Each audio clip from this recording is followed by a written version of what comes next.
Good. Jürgen, just looking for an update on Bobby Firmino. First of all, whether or not you have any further indication whether he'll be back before the end of the season. I was still thinking that. But didn't I say last week he will not be back this week as well? I thought I said that, but I remember quite a lot of times that you don't listen. So no, this week, no. I hope that at the end of the week he's closer, but so far he was only team training, so that's it. After over a year between Liverpool goals, Diogo Jota's now got 4 in his last 2. What's really clicked for him, and you kind of sum up the difference he makes to your side when he's fully fit and firing, not just from a goals perspective either? Nothing really. He just got back to speed. Up to speed. He was an exceptional player since Diogo joined us. He did exceptional stuff for us, and he's a super smart player. Can play really different positions. Has a few super interesting skills for an offensive player. He's not the tallest, but an extreme threat in the air. Timing is top. Can finish with both feet, which is extremely helpful. Has the speed. That's it. But Diogo was now this year obviously a really bad injury, or this season a really bad injury. Before that, little things here and there. So that kept him a little bit back. Nothing else. If Diogo can stay fit, he's really an outstanding player because he knows how football goes. So he is one of these players you could discuss probably a whole day about things in football, because he is thinking a lot himself, and makes it really simple to work with him. His only problem was that he got the injury this year. Otherwise, it would have not only 4 goals. But when you are that long injured, then you need rhythm. You need to get back, and that's the most typical thing, because it's a ongoing season, and nobody waits for you pretty much. And for that reason, it's now really cool that he could score these goals, and for us, all of them were obviously super important. And as a group, what have you shown by at least getting back into the picture? Nothing. Because a win moves you above Spurs now, and it just feels like an opportunity again against West Ham to push the door to European qualification, open that a bit more. Yeah, but you could say the same about West Ham. They found their feedback as well, so it's like let's see who can sort that better. Yeah, I'm not sure we showed already what we like. What you mean probably with the question?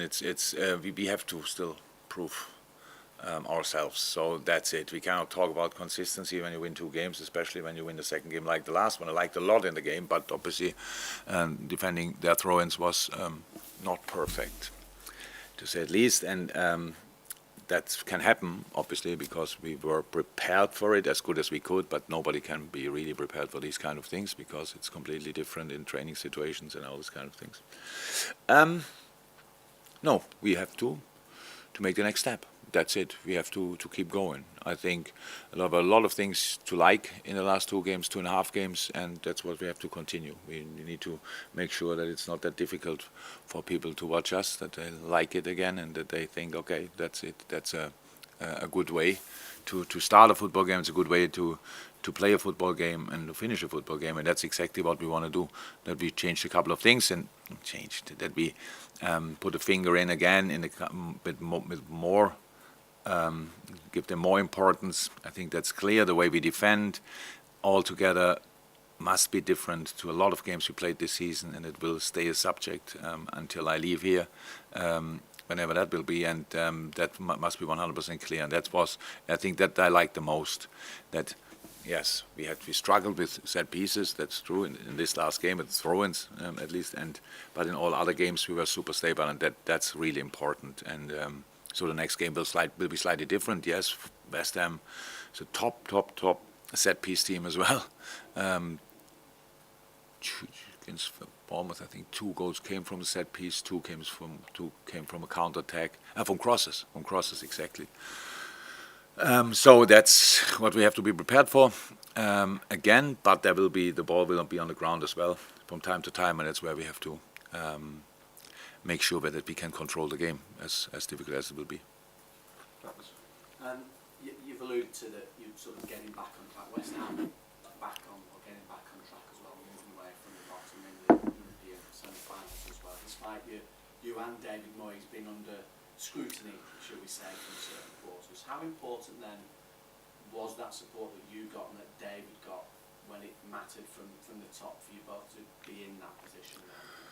Usually I don't look that much what in other clubs happens, but I think not only that. I think there were for sure discussions, like maybe we're here when things don't go well, about sacking the manager, stuff like this. But this specific one was really in it, because if West Ham would have sacked David Moyes, I would have been the oldest manager in the Premier League, and I wanted to avoid that. Really, somebody told me that before the season. I'm the second oldest. Who's the oldest? David Moyes. So since then, I fingers crossed for West Ham. Yes. David has to stay.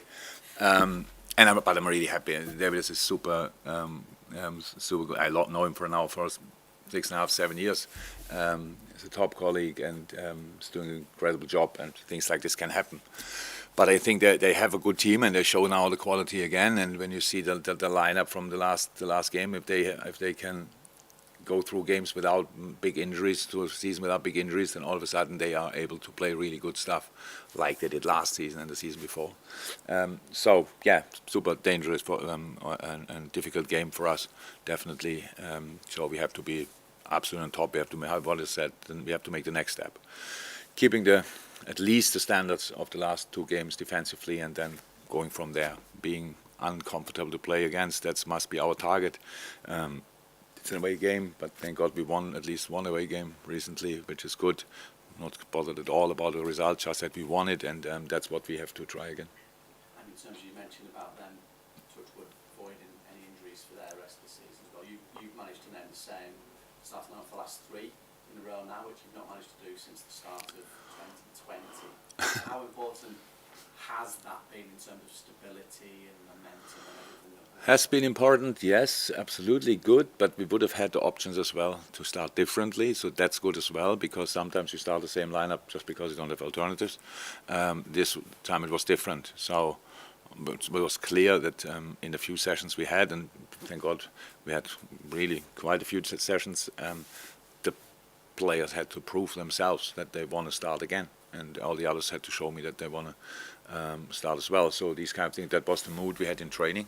And that helped as well. So having 11 players all the time is good, but there's a point where it could be too intense. But for these 3 games it worked out, and I'm happy with that. You call David a top colleague, he's a baby. But what is it you admire, you like about him then? He always finds a way. To First and foremost, he's a really nice guy. So I met him a couple of times. We had a beer after the game or stuff like this at any kind of coaches' meetings. He's a really good person, as far as I know, and I like that. And he always finds a way. That makes a top manager. So he always finds a way to get a team going. It might not have worked out years ago. Once at Man United, but that was the most difficult moment to join Man United in the history of football. Coming after Sir Alex Ferguson, congratulations, easy job. So apart from that, Davis stands for consistency. Long spells at Everton, obviously years ago, and now West Ham. Made West Ham his club, even when he was out for a while. But it's clear. It's always difficult to play them. Always difficult to play. And how said, he always finds a way to win football games, and that I respect that a lot. You've already spoken a little bit about Diogo Jota, how good it is to have him back, but how pleased are you with the overall form and touch of all your forward players? I think the last 20 Premier League goals have been scored by your forward players. How encouraging is that? Good. Again, it's important for us. It's important for us. Yes, we have been. The boys are there not only for scoring, but we need them for defending. That was a bit of a problem in moments this season, that we've lost that focus. But that's for me, to be honest, the first job for the offensive players as well, because that gives you stability. If you defend really as a unit, and we don't need any kind of players waiting in positions for a counter attack or for whatever. We need players to defend collectively, and in that moment when we get the ball, then we have the speed and we have the technique to to cause problems for other teams. So that's how it is. But yes, it's good. And now, and Lucho was not obviously, Luis Diaz was not obviously really involved in that, scoring at least. And so important to have them all back, because now we had for 1 week we had 6 offensive players, and then Bobby was out, so now we have 5 again. But that's good, and I hope we can keep them fit until the end of the season, and then they will all play their role and are all allowed and invited to score, to keep scoring, like our midfielders, because all the goals, most of the goals probably are set up by other players. If it was, I don't know, Fab, Trent, Robbo, Hendo, whoever set it up, these situations are obviously as important as the others. So no, if these boys are fit, we have real quality there in that area of the pitch. But yeah, for a long time this year, some of them were not fit, and that caused us some problems. Don't have Carver, we do have PA at the back.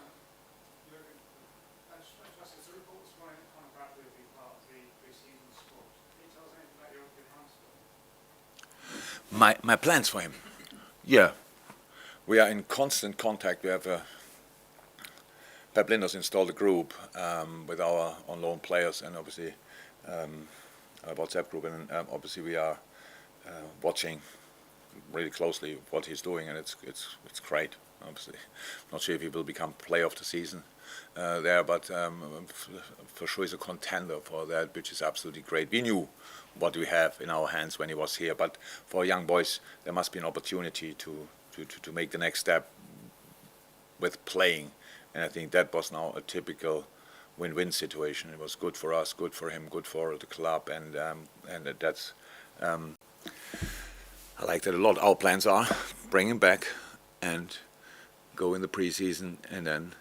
enjoy the steps he made, and then we will decide together how we will, what we will be doing from that moment on. But the plans are at the moment bring him back, and keep him. But we will see that. You mentioned how much he's sort of benefited from time at Bolton. How much has he also benefited from international football as well?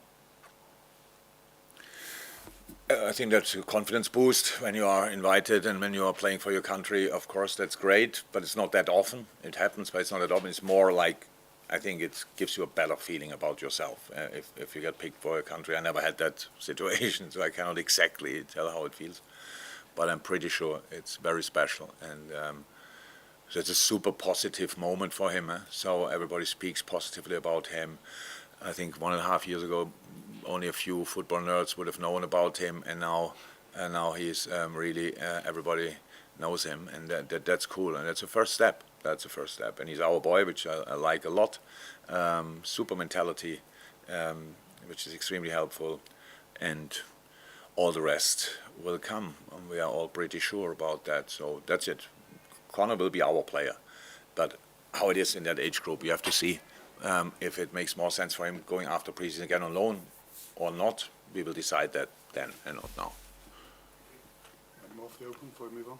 Theo, then James. Jürgen, how's Naby doing? Not seen him for a while now. He's back from light training. He's in a higher out of contract at the end of the season. Can he be back before that? If everything goes well, I think he could be in partial training today. So that's it. That's what I heard yesterday. He was not in team training yet, but he could do warming up. If he do rondos, he could do that, and then he has again to do his own program. So means yes, much closer, much closer. James. Yeah, where are you up to in terms of finding a new sporting director? Are you heavily involved in those discussions? In the discussions, there's no real discussions. There are talks. There's nothing. I am not involved in the talks, but in the maybe the talks around, yes. But I'm not the person in the club who can give real answer about where it stands. That's in the hands of other people. But what I heard, it's all going the right direction. Right. And obviously it's a structure you've been used to working with. Is it one you expect to keep working with going forward after Julian's left? Yeah. What do you mean, with the sporting director? Yeah. How many clubs are there out there without a sporting director now? You mean the old version where the manager is doing everything? Yeah, But how many clubs do we have anymore? It would be really interesting. Is there any club without a sporting director? Or a guy in the role of a sporting director? Going up from City, Arsenal, no. United, sporting director? Yeah. Oh, you don't know. That speaks for you. Why you are? Yeah, they have one. Yeah. Yeah, great. Okay, so now we go down. Pretty much everybody has a sporting director, and that's because it makes sense. It makes sense. It's not to do with the decisions, how a manager is involved in decision making. That's not a thing, but the process. If a manager has to do that, I don't know how the guys did that in the past. I have no clue. Around it, talking to all the agents and all these kind of things, and constantly talking about a pound here and a pound there. You need people for that. There's no chance, and that's why. Yes, I'm happy with the structure, and the person will be. But the guy we get or the lady we get will be absolutely right. But nothing to say in the moment. Definitely last one for the embargo. Just finally, have you got any injury news or any knocks to update them at all? Yeah, we have to see. We have to be used to the full time until tomorrow. Well, we leave today, so the decision we have to make today. So Ivo, we need to see how it's with him. But in the moment, I'm rather positive, but that doesn't mean a lot. From possible starters, I think that's it. Let's move on to the embargo. Everything